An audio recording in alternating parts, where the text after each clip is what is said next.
السلام علیکم ورحمۃ اللہ وبرکاتہ۔ الحمدللہ، اللہ تعالیٰ کی مہربانی سے اور اس کے فضل و کرم کے ساتھ آج ہم سورہ التین کی تفسیر پڑھتے ہوئے آیہ نمبر 4 کو کریں گے۔ سٹارٹ کرتے ہیں۔ الحمدللہ رب العالمین، الصلاۃ والسلام علی اشرف الانبیاء والمرسلین وعلی آلہ وصحبہ اجمعین، اما بعد فاعوذ باللہ من الشیطان الرجیم، بسم اللہ الرحمن الرحیم۔ رب اشرح لی صدری ویسر لی امری واحلل عقدۃ من لسانی یفقہوا قولی، رب زدنی علما، اللہم فقہنا فی الدین، اللہم بارک لنا فی اوقاتنا، آمین یا رب العالمین۔ آیہ نمبر 4۔ لقد خلقنا الانسان، البتہ تحقیق ہم نے پیدا کیا انسان کو، فی احسن تقویم، بہترین ساخت پر، کہ ہم نے انسان کو بہترین ساخت پر پیدا کیا ہے۔ یہ ہے وہ بات جس پر انجیر کی، زیتون کی، پھر شام اور فلسطین کے علاقے کی، کوہ طور کی، اور آخر میں مکہ کے پرامن شہر کی قسم کھائی گئی ہے۔ انسان کے بہترین ساخت پر پیدا کیے جانے کا مطلب یہ ہے کہ اس کو وہ اعلیٰ درجے کا جسم عطا کیا گیا ہے جو کسی دوسری جاندار مخلوق کو نہیں دیا گیا۔ احسن تقویم کا اگر ہم مطلب دیکھیں تو اس سے مراد یہ ہے کہ جبلت اور فطرت کے اعتبار سے دوسری مخلوقات سے جب کمپیئر کیا جائے انسان کو تو اس کو احسن بنایا گیا ہے۔ لفظی معنی اس کے ہیں کسی چیز کے قوام اور بنیاد کو درست کرنا،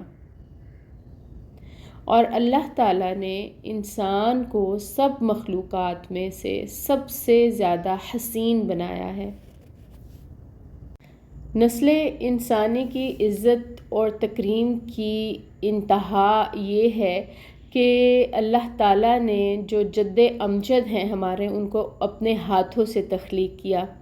سورہ صاد میں 75 آیہ مبارکہ میں آتا ہے، قال یا ابلیس ما منعک ان تسجد لما خلقت بیدی۔ اس نے فرمایا، اے ابلیس، کس نے منع کیا تجھے کہ تو سجدہ کرے اس کو جسے میں نے پیدا کیا اپنے ہاتھوں سے؟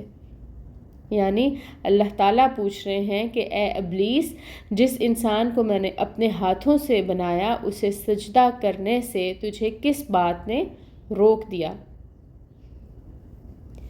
تو اللہ تعالیٰ نے اسکالرز کے نزدیک انسان کو بہترین ساخت پر پیدا فرمایا ہے۔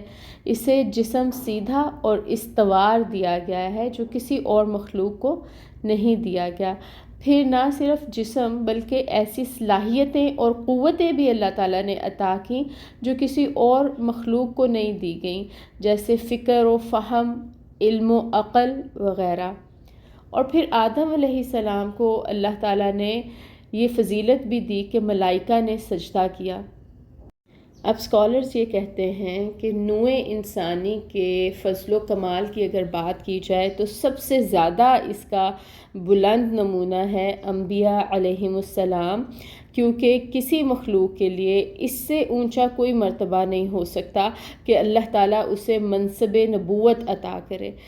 اب یہ دیکھیں کہ زمین پر اللہ تعالیٰ نے کتنی اقسام کی مخلوقات بنائی ہیں، لیکن انسان کو ہی یہ فضیلت دی گئی ہے کہ اس کو منصب نبوت عطا کیا گیا اللہ تعالیٰ کی طرف سے۔ اس لیے انسان کے احسن تقویم پر ہونے کی شہادت میں ان مقامات کی قسم کھائی گئی ہے جو خدا کے پیغمبروں سے نسبت رکھتے ہیں۔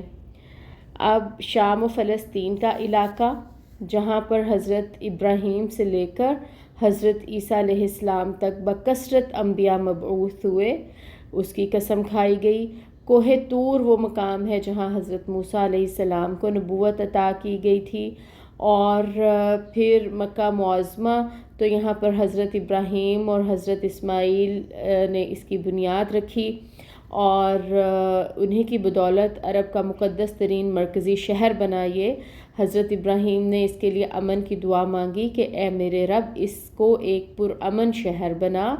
سورہ البقرہ 126 میں آتا ہے رب اجعل ھذا بلدا آمنا، اور اس دعا کی برکت یہ تھی کہ عرب میں ہر طرف پھیلی ہوئی بد امنی کے درمیان صرف ایک یہ شہر جو تھا 2500 سال سے امن کا گہوارہ بنا ہوا تھا۔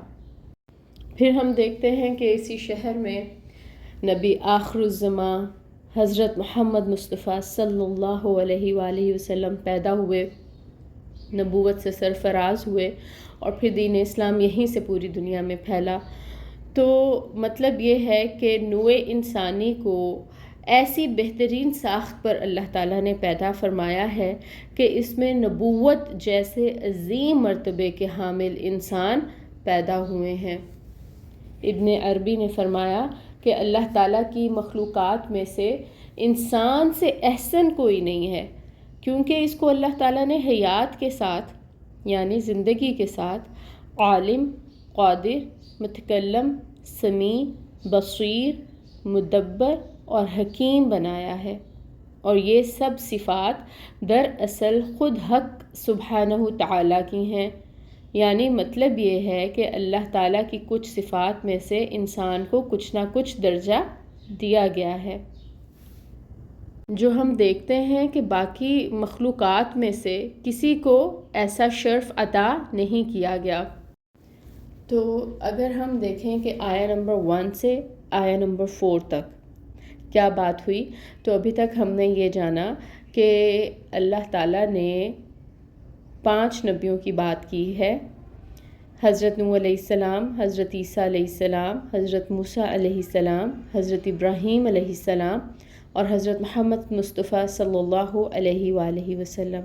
اور ان 5 نبیوں کی سیرت کو گواہ بنا کر ایک بات بتائی جا رہی ہے کہ لَقَدْ خَلَقْنَا الْإِنسَانَ فِي أَحْسَنِ تَقْوِيمٍ، کہ انسان کو بہترین ساخت پر پیدا کیا گیا ہے۔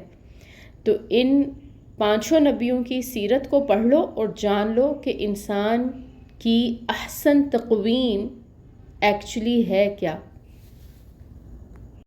اس کے آگے اللہ تعالیٰ ہم سے کیا بات کر رہے ہیں وہ انشاءاللہ ہم نیکسٹ آیہ مبارکہ میں دیکھیں گے۔ ربنا تقبل منا انك انت السميع العليم وتب علينا انك انت التواب الرحيم آمین یا رب العالمین۔ سبحانك اللهم وبحمدك اشهد ان لا اله الا انت استغفرك واتوب اليك۔ السلام علیکم ورحمۃ اللہ وبرکاتہ۔